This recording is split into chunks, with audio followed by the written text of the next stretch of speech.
Ladies and gentlemen, so many of us often attend great award ceremonies like tonight. And in fact, tonight, for the Founders Award, we are recognizing someone who is a true treasure of Los Angeles. It is with great pride that I have the honor of presenting the League of Women Voters Founders Award, named after the national founder of the League, to Maureen Kendall.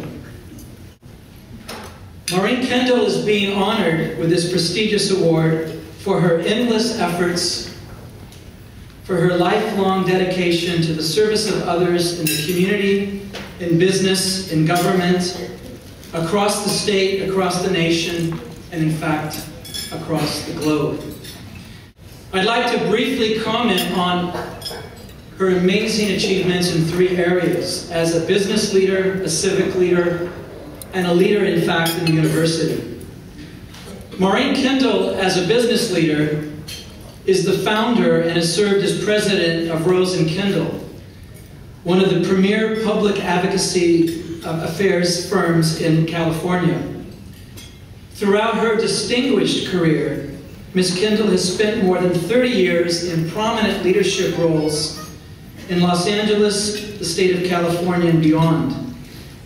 She's embraced public education as a professional and personal passion. She has served as senior counselor to Superintendent of LAUSD Roy Romer, and she later became counselor to the president of the California Charter School Association. She has served as chair of the LA Chamber of Commerce Education Committee, leading their successful campaign to support Proposition 82. She has helped design, organize, and lead 3 major education summits in Los Angeles. She continues to be the go-to consultant for business, large and small, for many nonprofit and education institutions, and for a myriad of significant leaders, spanning a number of decades, working with Tom Bradley to Nelson Mandela. As a civic leader, Ms. Kendall is the founding director of the Los Angeles Business Council and has served as chair of the Education Committee. She was a founding member of the Pacific Council on Foreign Relations and also sits on the Board of Directors Executive Committee of the Los Angeles Chamber of Commerce, as well as the Board of Directors for International Foundation of Election Systems, IFES, a worldwide elections assistance and democracy building organization. And in her work with IFES, she has significantly contributed to democracy development and worked to ensure fair elections in Haiti, South Africa, Iraq, Afghanistan, Peru, and the Dominican Republic.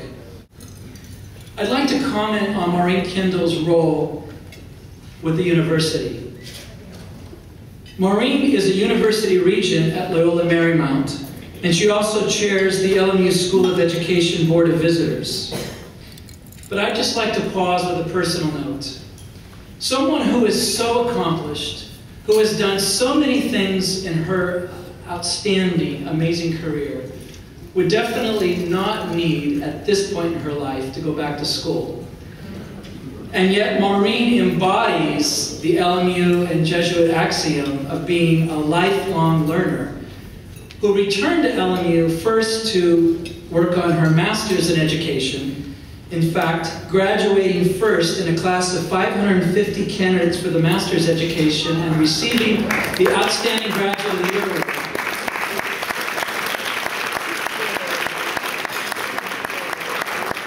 And is currently working on her doctorate in education, a program that LMU has, our EDD in Leadership for Social Justice. Maureen will be one of our graduates, and in a few years will be Dr. Kendall. Actually, I think in about a year, we will be able to address her as so. Maureen's doctoral dissertation is a study of both the intended and unintended effects of the California Charter School law, and I know that she wants to interview many people in this room about their role in the historical event of shaping charter school policy in California. We honor Maureen for so many reasons. But what I want to make clear to everyone is this amazing person is just beginning her life, her career, and what she has to give to Los Angeles. I actually think for Maureen Kendall, the best is yet to come.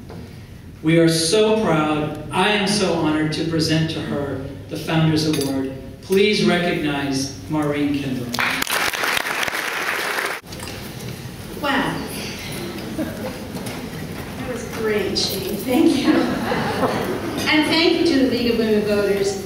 As a member, I'm very familiar with the League's deliberative process, and frankly, I'm stunned to be standing here. I feel like I really need it.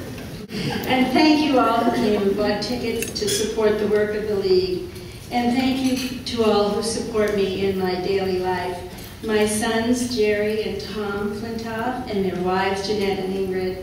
My colleagues from Rose and Kendall, Christina Rose, Michael Kagan, Tom Flintoff, Samantha Martinez, Janae Wilson, Paulina Velasquez, and Amy Blumberg. And my close friends and study buddies, my LMU colleagues, and my clients, all who sustain me. And you know who you are. And to two people whose shoulders I stand on, Willie Campbell, who introduced me to the League more than 30 years ago and stood here to receive this award not too long ago. And to Tom Bradley, who gave me my chance to serve the city of Los Angeles as a public official. And thanks especially to Dr. Shane Martin, my dean, my dissertation chair, and my teacher. Shane is a teacher in the mode of Socrates and Plato, and during the hours he devotes to guiding me in my research, he takes my mind to places it has never been. One of the things that I have learned in the academic world is that you can borrow ideas and thoughts from others as long as you credit them. So I'm going to borrow from Eric Garcetti, who spoke to a few of us last week about the substantial achievements during the Great Depression. He reminded us that Rockefeller Center was built, the Empire State Building, and the golden age of movies began in Los Angeles at that time. So we now can reflect on an unprecedented presidential election, led in large part by our youthful electorate. The engagement of young voters has been a goal of the League for many years. These are chaotic and uncertain times that require a clear focus, commitment, and passion. So the common thread that strikes me in all of this is our investment in each other. I have tried in my work to find links between people and to spark their passions for each other. The reason why public education, and I include public charter schools, is important is that it is the investment of all our resources, money, time, intellect, emotions, by our community, into our community, for the benefit of all, not just the privileged.